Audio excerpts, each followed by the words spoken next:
In a world turned upside down, survival is key, and knowing how to hunt and fish may just tip the scales in your favor.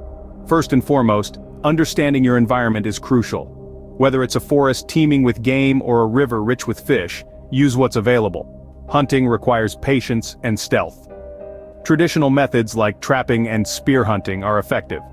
Traps can be set up in animal trails, while spear hunting requires a good eye and quick reflexes. Fishing, on the other hand, is all about location and timing. Look for areas where fish are likely to gather, such as under rocks or near the riverbank. Make a simple rod with a stick, line, and hook. Bait can be anything from worms to small insects. Remember, in a world where the rules have changed, adaptability is your best weapon. Master these techniques and you'll not only survive but thrive.